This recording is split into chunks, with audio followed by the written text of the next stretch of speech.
renovations, HARC, the Historic Commission, the ROGO System, the 50% rule, environmentally sensitive land, zoning. There's so many issues that can arise when you buy a property down here, especially if you don't do your homework. And in case we've never met before, my name is Solaris Gregory. I'm also a licensed realtor down here in Key West in the Florida Keys.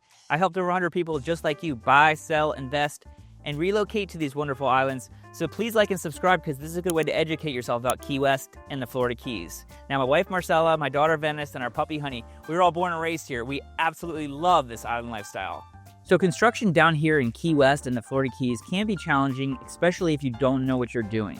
The first thing I want to go over is the ROGO system, which is the rate of growth ordinance. And that has to do with the population and how long it takes for the last person all the way down in Key West to be able to get to the mainland if there is some sort of disaster.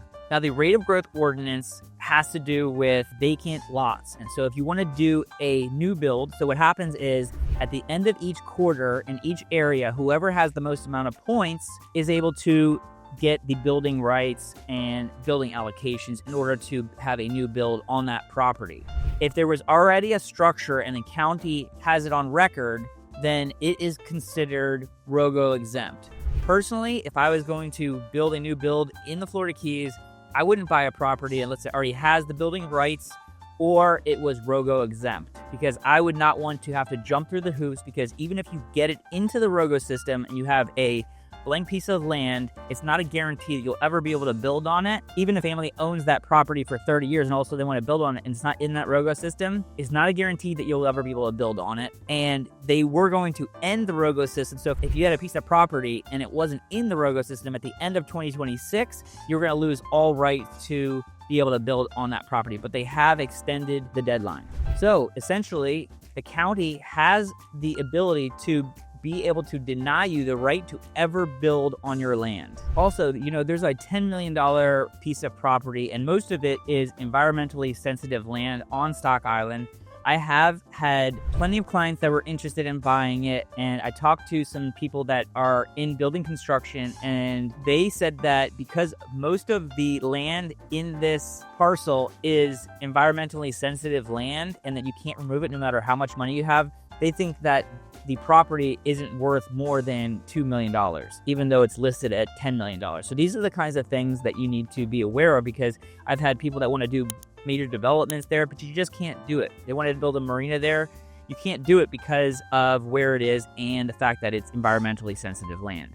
Let's also talk about the building docks, and you're trying to buy a piece of property, whether it's vacant land or it already has a structure on there and you want to build a dock. Now, if there's a bunch of mangroves going across the front of it where the water side is, chances are you're not going to be able to build a dock there because you cannot remove those mangroves. The county is very specific on that rule. So back to the ROGO system. I've had a lot of people that own parcels of land that thought they were next up in line to be able to build because they had the most amount of points. And so the point system is there's a tier 1, which is 5 points, a tier 2, which is 10 points, and then tier 3, which is 15 points. Now, you can do certain things for the county in order to get those points up. So my clients had thought that they were next in line to be able to build, and they found out from the county someone else did something for the county and was able to get the building rights before my friends. So like I said before, this is very important. From what the building contractors have told me, even if you're in the ROGO system, it's not a guarantee that you'll ever be able to build on that property. And then also, it could be years before you can actually be able to build to be able to get those rights. So it can be very challenging, especially if you're trying to make plans. So next thing we're going to talk about is HARC, which is in Key West. It's the downtown, Old Town area, also includes the Meadows. It's pretty much around where White Street is west. And HARC, the Historic Commission, they're very tight on the rules for being able to renovate your house, or if you have a vacant lot, which there are very few of them in Old Town, you have to keep it looking like it was in the early 1900s. And if you're going to renovate the exterior, you sort of have to keep that same style. So building an accessory structure on your property is a lot more challenging in Old Town because you're not supposed to expand on the footprint, but it is a little bit easier going up if you want to build in Old Town, but you're not supposed to expand on the size of the structure. But going up the Keys and in Newtown, Midtown, it is a little bit easier to get an accessory structure. An accessory structure has to be reliant on the main house. So you can have a kitchen, but you can't have a bathroom, or you can have a bathroom, but you can't have a kitchen. Another topic that is extremely important in Key West and the Florida Keys is the 50% rule. The 50% rule has to do with the value of the structure that's on the property. Now, you can't make improvements on just the structure. It does not include the land of the value of the house. Let's say the house is worth $300,000. You can't make improvements on the structure that's worth more than 50% of what the building is unless you bring everything up to code. And if you have a ground level house, you would have to bring it up above flood. So you're going to have to check with the building department about this. This is just what I've heard. Now, I think it's in Key West. If, let's say you put all impact windows in your house, you can get a new value of what your house is worth.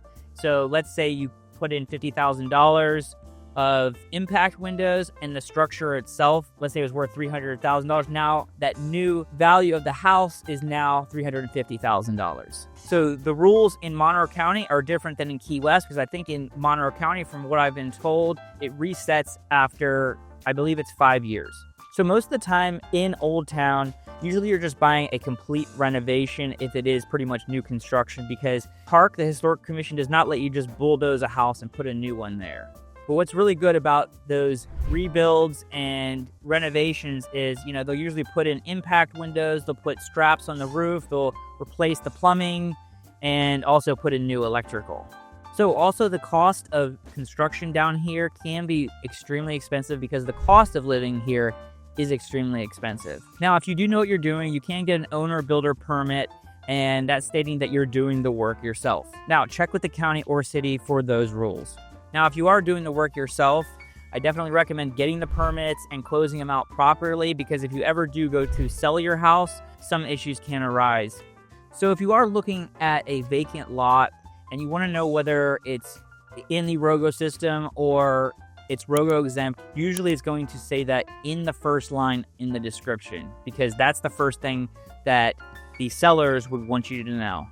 So if you are planning on doing new construction or renovations down here in the Florida Keys, I definitely would recommend checking with a private inspector, because they'll be able to go over all the rules and regulations with you. Also, check out the Monroe County Building Department or the Key West Building Department, depending on where you're planning on doing this work. Thank you so much for watching another one of my videos. Please leave a comment below. I answer all of them personally. And if you're thinking about making a move to Key West or the Florida Keys, please drop me a line. My contact information is below, along with my calendar, and just keep living the island lifestyle.